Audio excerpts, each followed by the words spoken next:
कन्हैया ने देखा ब्रज की गोपियां माखन बेचने जाती हैं मथुरा। तो कन्हैया ने सब ग्वालन से गई, देखो भैया अपने अपने घर में मना करो, कोई भी गोपी मथुरा माखन बेचने नहीं जाएगी। लेकिन गोपियां नहीं मानी। कन्हैया बोले देखो भैया ग्वाल वालों, गैया हम चराएं और माखन मथुरा के पंडा खा जाएं, ये कहाँ का न्याय है। पूरे दिन जंगल जंगल हम भटकें और माखन मथुरा के पंडा खाएं, ये कहाँ का न्याय है। अपने अपने घर में मना करो, कोई नहीं जाएगा माखन बेचने। गोपियां नहीं मानी तो कन्हैया बोले हमको ही कुछ करना पड़ेगा। तो कन्हैया ने एक टीम बनाई गई भैया, और उस टीम का नाम रखा बाल गोपाल माखन चोर मंडली। और उस टीम के अध्यक्ष बने कन्हैया। नंबर बाई नंबर चोरी होने लगी, आज तुम्हारे घर को नंबर, आज तुम्हारे घर को नंबर। एक दिन भगवान कन्हैया ने श्री दामा से कहा, श्री दामा आज तुम्हारे घर का नंबर है। श्री दामा बड़ा होशियार, बड़ा चालाक घर आया, घर आके अपनी भाभी से बोला भाभी जी सावधान रहना, आज आपके घर में डाको डलेगो, आज हमारे माखन चोर भगवान की टीम आपके घर में हमला करने वाली है।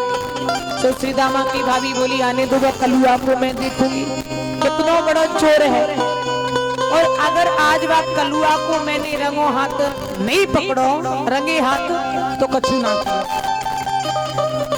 तो श्री दामा की भाभी ने क्या किया, कन्हैया को रंगे हाथ पकड़ने के लिए ऊंची मटकी टांगी छीके पर।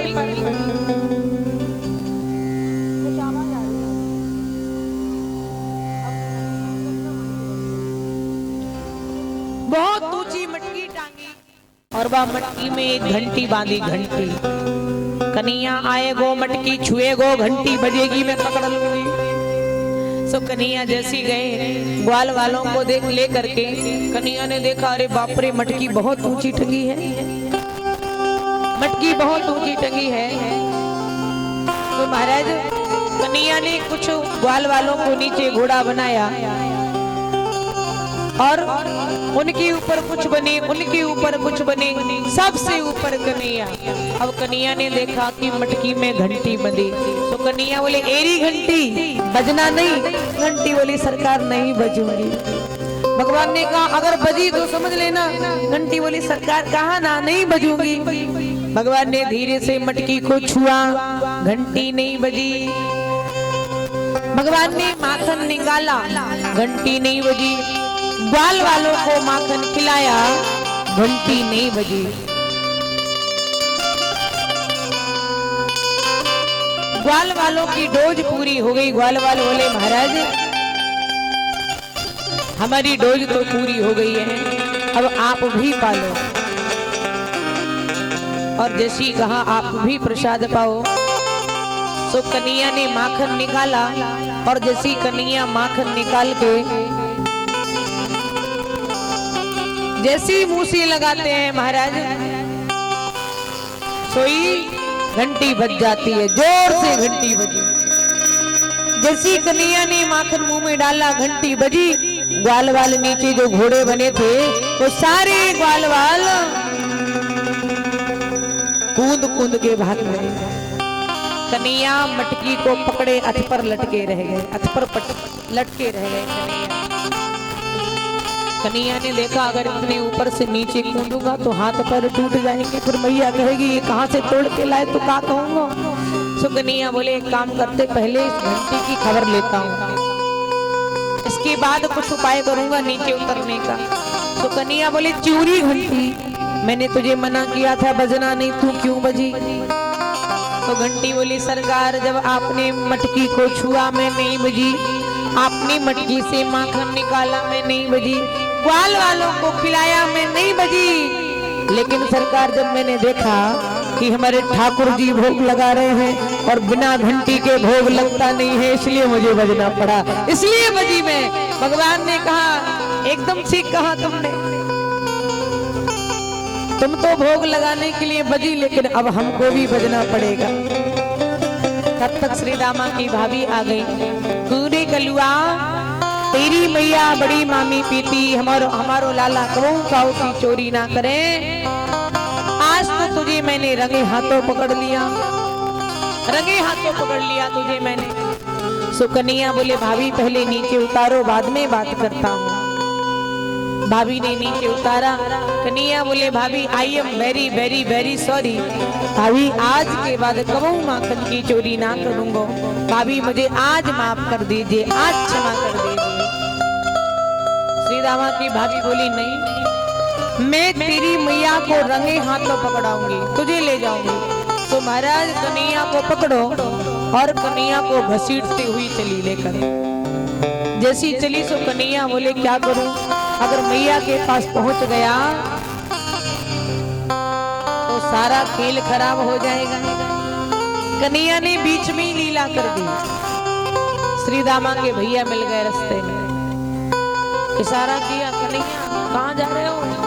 देखो भैया चोर जो होते हैं, चोरों की इशारे में बात होती है, कोई समझता नहीं है। बोलो राधे राधे राधे। चोर चोर ही समझे।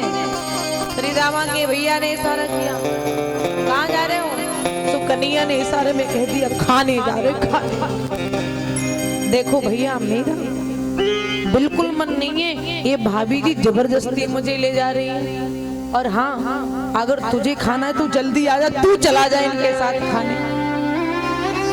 तो श्री दामा का भैया भोजन का लालची था, आ गया। तो कन्हैया बोले भाभी इतनी देर से आप मेरे ये हाथ पकड़े, क्या मैं दर्द हो रहे हो, इस हाथ को छोड़ के भाभी ये वाला हाथ पकड़ो ना।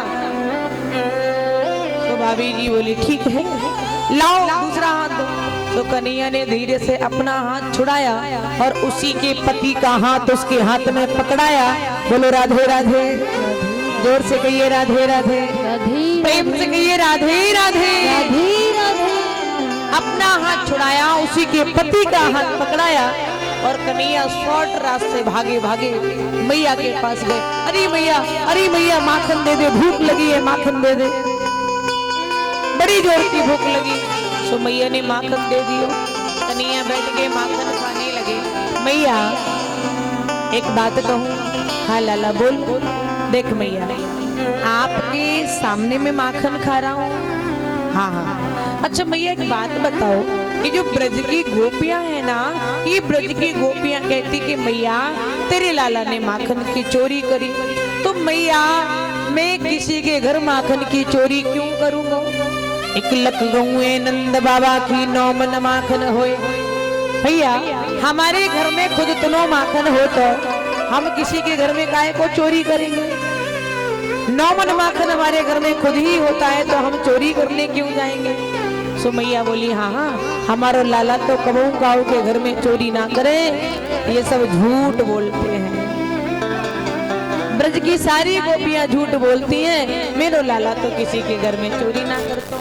देखो मैया अभी आपने माखन दिया ना, मैया आपके सामने बैठ के माखन खा रहा हूँ ना, अभी कोई ना कोई गोपी शिकायत लेके आ रही होगी मैया तेरे लाला ने मेरे घर में माखन की चोरी करी। तो मैया बोली आने दो गद्दारी को मैं देखूंगी, आने दो, हमारे लाला को झूठो दोष लगावे, आने दो। इतना कह ही रहे थे कन्हैया, तब तक श्री दामा की भाभी अपने पति को घसीटती हुई आ गई। अरे मैया, कन्हैया बोले मैया वो आ गई। मैया गई, क्या हुआ गोपी,